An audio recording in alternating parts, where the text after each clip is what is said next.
आज हरियाणा में प्रचार का आखिरी दिन है। सभी सियासी दलों के दिग्गज पूरी ताकत झोंकते हुए नजर आएंगे।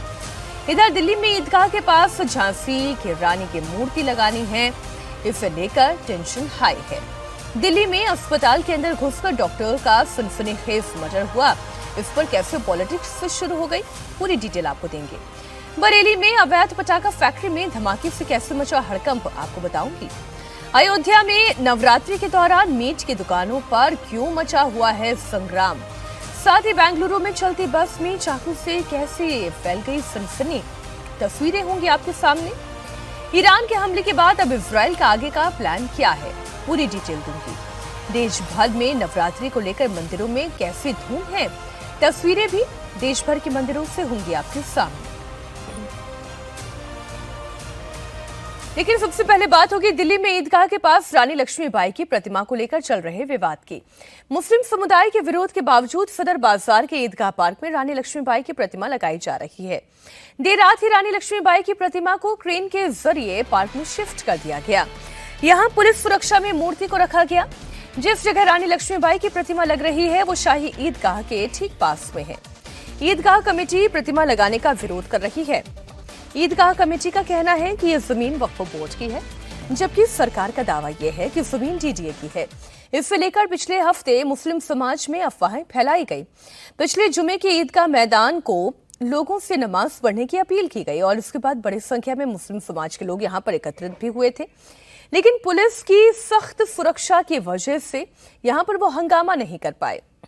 आज ही दिल्ली हाईकोर्ट की सिंगल बेंच इस खबर को लेकर दिल्ली हाईकोर्ट की सिंगल बेंच ने इस पर फटकार लगाई और इसके खिलाफ ईदगाह कमेटी ने डबल बेंच में अपील की। डबल बेंच ने मूर्ति लगाने पर रोक नहीं लगाई, साथ ही रानी लक्ष्मीबाई की प्रतिमा लगाने का विरोध करने पर ईदगाह कमेटी को भी फटकार लगाई गई।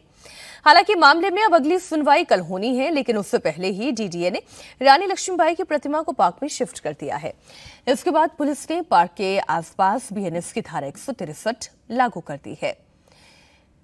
इसके मुताबिक अब यहां पर 5 से ज्यादा लोग एक बार में जमा नहीं हो सकते। शाही ईदगाह के पास पार्क में केवल महारानी लक्ष्मीबाई की ही मूर्ति नहीं लगेगी, यहां पर कुल 3 मूर्तियां लगनी हैं। बीच में रानी लक्ष्मीबाई की मूर्ति होगी, उसके दोनों तरफ उनकी सेनापतियों मोहम्मद गौस और खुदा बख्श की भी मूर्ति स्थापित की जाएगी। इसके लिए सीमेंट और ईंट के 3 बेस तैयार कर दिए गए हैं। ये बेस अभी गीले हैं, इसलिए इन्हें बल्लियों का सपोर्ट दिया गया है। अब ये बेस सूख चुके हैं। थोड़ी ही देर के बाद 3 मूर्तियों को यहां पर स्थापित करने का काम भी शुरू हो जाएगा। दिल्ली में शाही ईदगाह से जुड़े पार्क में रानी लक्ष्मीबाई की मूर्ति लगनी है। उससे पहले सुबह सुबह ही दिल्ली पुलिस ने अपनी तैयारी कर ली है। पार्क से आने जाने वाले रास्ते में दोनों तरफ बैरिकेडिंग लगा दी है। सुबह से ही दिल्ली पुलिस के जवान यहां पे तैनात है। सिक्योरिटी धीरे धीरे बढ़ाई जा रही है। पुलिस की माने तो दोपहर से ही मूर्ति लगने का काम शुरू हो जाएगा। क्रेन जो है वो रात को ही यहां पे पार्क में आ गई थी। मूर्तियां जो है वो भी आ चुकी हैं। जो मूर्तियों का बेस है वो भी रात को ही बना लिया गया था। अब ये उम्मीद की जा रही है कि दिन में दोबारा जो है वो मूर्ति लगाने का काम शुरू किया जाएगा। रानी लक्ष्मीबाई के साथ साथ उनके 2 सैनिकों की भी मूर्ति लगनी है, तो वो तीनों मूर्तियां जो है अब पार्क में आ चुकी हैं। अब धीरे धीरे काम शुरू किया जाएगा, लेकिन जो माहौल है वो ना बिगड़े, कोई विरोध प्रदर्शन ना हो, इसलिए दिल्ली पुलिस ने दोनों तरफ बैरिकेडिंग कर दी है। कोई भी अगर आ जा रहा है तो उसकी चेकिंग की जा रही है। यहाँ पे एक सूचना जो है पत्र वो भी लगा दिया गया है। किसी को भी यहाँ पे जुटने की अनुमति नहीं है, क्योंकि बीएनएस की धारा लगाई गई है 163, तो कोई भी 4 से ज्यादा लोग यहाँ पे इकट्ठा नहीं हो सकते हैं। और साथ ही जो भी अंदर जा रहा है उससे पूछताछ की जा रही है, उसकी चेकिंग की जा रही है। माहौल ना बिगड़े, ये कोशिश दिल्ली पुलिस की मूर्ति लगने से पहले है। आखिर इस पार्क में रानी लक्ष्मीबाई की मूर्ति लगाने पर इतना हल्ला क्यों हो रहा है, विरोध किस बात का है, ये आपको बताती हूँ। दरअसल जिस जगह पर मूर्ति लगाई जा रही है वो सदर इलाके में शाही ईदगाह के ठीक सामने है। पार्क का इस्तेमाल मस्जिद जाने वाले लोग करते हैं, लेकिन ये जमीन दरअसल डीडीए की है। अब ये मामला हाईकोर्ट में पहुंच चुका है, जहां कल हाईकोर्ट ने ईदगाह कमेटी को कड़ी फटकार लगाई। हाईकोर्ट ने कहा कि रानी लक्ष्मीबाई कोई धार्मिक नहीं राष्ट्रीय शख्सियत है। मुस्लिम पक्ष डीडीए की जमीन पर पार्क लगाने का क्यों विरोध कर रहे हैं? इस मामले में अगली सुनवाई अब 5 अक्टूबर को होगी। इस वक्त मेरी सहयोगी अनामिका गौड़ शाही ईदगाह दिल्ली से ही हमारे साथ लाइव जुड़ी हुई हैं। अनामिका, पहले तो ये बताएं, देखिए अब मामला तो अब चूंकि कोर्ट में है तो कोर्ट तय करेगा कि इस मामले पर होना क्या है, लेकिन जो इस इलाके के लोग हैं, खास तौर पर जो मुस्लिम पक्ष है, वो इतनी आपत्ति क्यों दर्ज कर रहे हैं?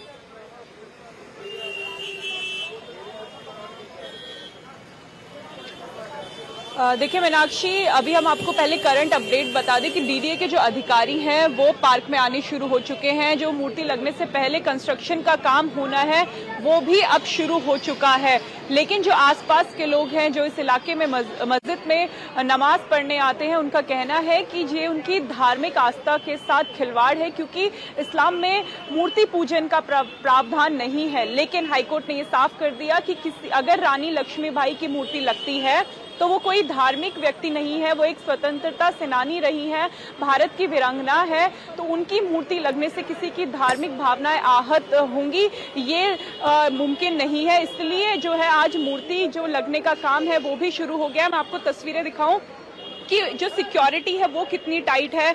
2 बैरिगेटिंग की हुई है, एक पार्क के फ्रंट से, दूसरा पार्क के एंड से, लेकिन दिल्ली पुलिस के जवान जो हैं वो धीरे धीरे यहाँ पे उनकी संख्या बढ़ाई जा रही है। रैपिड एक्शन फोर्स को बुलाया जा रहा है, दिल्ली फायर सर्विस की गाड़ियां भी यहाँ पे आएंगी। कोई भी अनहोनी ना हो, कोई भी जो है जो शरारती तत्व है वो माहौल खराब ना करे, इसकी पूरी कोशिश दिल्ली पुलिस ने की है कि कोई भी जो है वो यहाँ पे माहौल ना बिगड़े और जो मूर्ति है वो शांतिपूर्वक यहाँ पे लग सके। हम आपको बता दें कि करीबन जो शाम तक पूरी मूर्ति लगने का काम यहाँ पे मीनाक्षी पूरा हो जाएगा। अब देखिए समस्या ये जो ईदगाह की जमीन जो लोग ये कह रहे हैं कि भाई यहाँ पर मूर्ति लगाना ठीक नहीं है, या फिर यहाँ पर वो नमाज पढ़ते हैं इसलिए यहाँ पर मूर्ति लगाई जा रही है, जो कि गलत है। अब क्या गलत है क्या सही है ये कोर्ट तय करेगा, लेकिन मूर्तियां यहाँ पर इसलिए लगाई जा रही हैं कि रानी लक्ष्मीबाई किसी धर्म का प्रतीक नहीं है, बल्कि वो राष्ट्रीयता का प्रतीक है, और इसलिए उनकी मूर्ति ससम्मान लगनी चाहिए, और अगर उनके सामने कोई झुकता भी है तो ये सम्मान बेहतर है। बहुत शुक्रिया आपका पूरी जानकारी के लिए अनामिका। अगली खबर भी दिल्ली से ही जुड़ी हुई है। दिल्ली के जैतपुर इलाके में एक बीओएमएस डॉक्टर की गोली मारकर हत्या कर दी गई। बदमाशों ने अस्पताल के अंदर घुसकर डॉक्टर को गोली मार दी। मृतक डॉक्टर का नाम जावेद है। दोनों ड्रेसिंग के बहाने डॉक्टर के केबिन में पहुंचे और केबिन में दाखिल होने के साथ साथ ही डॉक्टर को गोली मार दी और मौके से फरार हो गए। पुलिस अब सीसीटीवी की मदद से आरोपियों की तलाश में जुट गई है। क्राइम टीम और रोहिणी फॉरेंसिक लैब की टीम ने भी मौके पर पहुंचकर इस मामले की जांच शुरू कर दी है। हमारे सहयोगी कुमार सोनू इस खबर पर जुड़े हुए हैं, हम उनका रुख करेंगे, लेकिन उससे पहले एक और जानकारी इसी मामले से जुड़ी हुई आपको दे दें।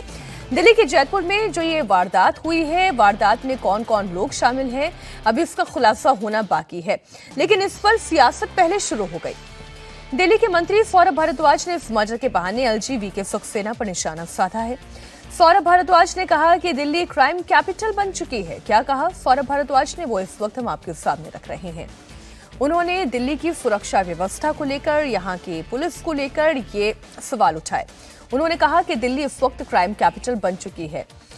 अब देखिए, इसे आप पॉलिटिकल रंग दें या फिर रियलिटी बताएं, लेकिन जिस तरीके से ये वारदात घटी है उसके बाद ये सवाल तो उठने लाजमी है कि आखिर अपराधियों की इतनी हिम्मत कैसे हो गई, गैंगस्टर्स की इतनी हिम्मत कैसे हो गई कि वो इस तरह की वारदात को अंजाम दे दें। हालांकि सौरभ भारद्वाज तो सीधा एलजी तक पहुंच रहे हैं। इस वक्त की बड़ी खबर आपको बता दें, केबिन की तस्वीरें हम आपके सामने इसलिए नहीं रख रहे हैं क्योंकि पूरे केबिन में खून के निशान दिखाई दे रहे हैं। एक डॉक्टर की उसी के अस्पताल में घुसकर सरेआम हत्या कर देना, वाकई में लॉ एंड ऑर्डर को लेकर सवाल खड़े हो रहे हैं कि क्या अपराधियों के अंदर कोई भय नहीं है, कोई डर नहीं है। ये दोनों ही इलाज के बहाने से अस्पताल में आए और उसके बाद डॉक्टर की हत्या कर दी। सीसीटीवी में हालांकि पूरी घटना कैद हो चुकी है और सीसीटीवी की मदद से ही आरोपियों की पहचान भी की जा रही है और पूरे मामले की तफ्तीश दिल्ली पुलिस कर रही है। इसी बीच सौरभ भारद्वाज का यह बयान आना कि गैंगस्टर आसानी से इस तरह हत्या को अंजाम दे रहे हैं, दिल्ली क्राइम कैपिटल बन चुकी है। दिल्ली के जैतपुर का ये इलाका जहां पर यह घटना पेश आई है। जहां एक और दिल्ली में डॉक्टर की गोली मारकर हत्या कर दी गई, तो वहीं नारायणा कार शोरूम फायरिंग के मामले में पुलिस को बड़ी कामयाबी मिली है। दिल्ली पुलिस की क्राइम ब्रांच ने कार शोरूम फायरिंग के मामले में ही एक आरोपी को हरियाणा के रोहतक से गिरफ्तार किया गया। गिरफ्तार आरोपी का नाम दीपक है और वो इंटरनेशनल लेवल का किक बॉक्सिंग प्लेयर रह चुका है। पुलिस को कहना यह है कि दीपक ने कार शोरूम मालिक से रंगदारी मांगी, लेकिन जब शोरूम मालिक ने रंगदारी देने से इनकार कर दिया तो फिर वो अपने दोस्तों के साथ शोरूम पहुंचा और वहां पर फायरिंग कर दी। फायरिंग की वारदात 6 दिन पहले यानी कि 27 सितंबर को शाम करीब 7:15 बजे हुई थी। फायरिंग के बाद पुलिस ने सीसीटीवी को खंगाला और आरोपी तक पहुंच गए। पुलिस का कहना है कि फायरिंग करने से पहले तीनों आरोपी रोहतक के एक होटल में मिले और अगले दिन वारदात को अंजाम दिया। वारदात के बाद आरोपी पंजाब भाग गया था। आरोपी दीपक किक बॉक्सिंग में इंटरनेशनल लेवल के जूनियर चैंपियनशिप में 3 साल तक लगातार 3 गोल्ड मेडल जीत चुके हैं। स्पोर्ट्स कोटा से उसकी नौकरी इंडियन आर्मी में भी लगी थी, लेकिन बाद में उसने सेना की नौकरी छोड़ दी। आरोपी दीपक एक मान्यता प्राप्त कोच भी है और हरियाणा के रोहतक में ही किक बॉक्सिंग का कोचिंग सेंटर भी चलाते हैं। अब सवाल ये उठता है कि आखिर एक इंटरनेशनल प्लेयर को क्रिमिनल बनना पड़ा, इसके पीछे कारण क्या है? रोहतक में किक बॉक्सिंग का कोचिंग सेंटर चलाने वाला दीपक अचानक अपराधी क्यों बन गया? इस तरीके से पहले रंगदारी मांगना, रंगदारी ना मिलने पर फिर शोरूम में जाकर फायरिंग करना, इसके पीछे कहानी क्या है? ये तो पुलिस की तफ्तीश में और ज्यादा सामने आएगी, लेकिन फिलहाल गिरफ्तारी हो चुकी है, जिसकी तस्वीरें आप देख रहे हैं। आरोपी रोहतक से गिरफ्तार किया जा चुका है। मैं आपको दीपक के बारे में और डिटेल बताऊंगी, लेकिन उससे पहले आपको इस केस से जुड़ी हुई एक और बड़ी जानकारी दे दूं। नारायणा कार शोरूम फायरिंग के मामले में एक और गिरफ्तारी हुई है। पुलिस ने एक और आरोपी अरमान खान को गिरफ्तार कर लिया है। बताया जा रहा है कि पुलिस और अरमान खान के बीच में मुठभेड़ हुई, जिसमें अरमान खान घायल हो गया है। उसकी तस्वीर भी सामने आ चुकी है। एनकाउंटर में अरमान खान के पैर में गोली लगी है, जिसकी ड्रेसिंग हो चुकी है। दीपक के साथ मिलकर ही उसने शोरूम में फायरिंग को अंजाम दिया था। नारायणा शोरूम फायरिंग के मामले में ये बड़ी गिरफ्तारी, आरोपी अरमान खान को पुलिस ने गिरफ्तार कर लिया है। एक तरफ पूरे देश में धूमधाम के साथ नवरात्रि का आगाज हो चुका है, तो दूसरी तरफ उत्तर प्रदेश के धर्म नगरी अयोध्या में नवरात्रि को लेकर लिए गए एक फैसले पर सियासत है। समाजवादी पार्टी के नेता अयोध्या प्रशासन के फैसले पर नाराजगी जता रहे हैं। दरअसल अयोध्या में नगर खाद्य आयुक्त ने नवरात्रि पर 9 दिनों तक मीट शॉप बंद रखने का आदेश जारी किया। आज से 11 अक्टूबर तक अयोध्या में नॉनवेज की दुकानें बंद रहेंगी। इसी को लेकर समाजवादी पार्टी के पूर्व सांसद एसटी हसन सवाल उठा रहे हैं। उनका कहना यह है कि एक समुदाय के लिए दूसरे का कारोबार बंद करना गलत है। अयोध्या नगर खाद्य आयुक्त की तरफ से जारी आदेश में लिखा गया है कि 3 अक्टूबर यानी कि आज से 11 अक्टूबर तक अयोध्या जिले में सभी मीट की दुकानें बंद रहेंगी और साथ ही अयोध्या में लोगों के लिए एक फोन नंबर भी जारी किया गया है, जिस पर कहीं मांस की बिक्री या भंडारण होने पर जानकारी दी जा सकती है। खाद्य विभाग की तरफ से साफ हिदायत दी गई है कि अगर नियम का उल्लंघन हुआ तो सख्त कार्रवाई की जाएगी। समाजवादी पार्टी के पूर्व सांसद एसटी हसन इस फैसले से भड़क गए। एसटी हसन ने पूछा कि एक समुदाय के लिए दूसरे की रोजी रोटी क्यों बंद की जा रही है। अपने हिंदू भाइयों को नवरात्रों की मुबारकबाद देता हूँ। मीट की दुकानों का जहाँ तक सवाल है कि अगर ये पर्दे के पीछे से बिकने लगे तो इसमें मैं समझता हूँ कोई परेशानी की बात नहीं है। सिर्फ एक कम्युनिटी के लिए अगर दूसरे का कारोबार और रोजी रोटी को बंद किया जाए तो ये मुनासिब बात नहीं है। वो मीट जो है वो अलग से बंद दुकान से या कि किसी को पता ना चले, कोई देखे ना, अगर उनकी भावनाएं उससे आहत होती है तो बेचने में क्या नुकसान हो जाएगा, उसका हमेशा से बिका ही करता था। तो मैं नहीं समझता कि यह आदेश जो है वो एक अच्छा आदेश है, बल्कि इससे लोगों को तकलीफ होगी।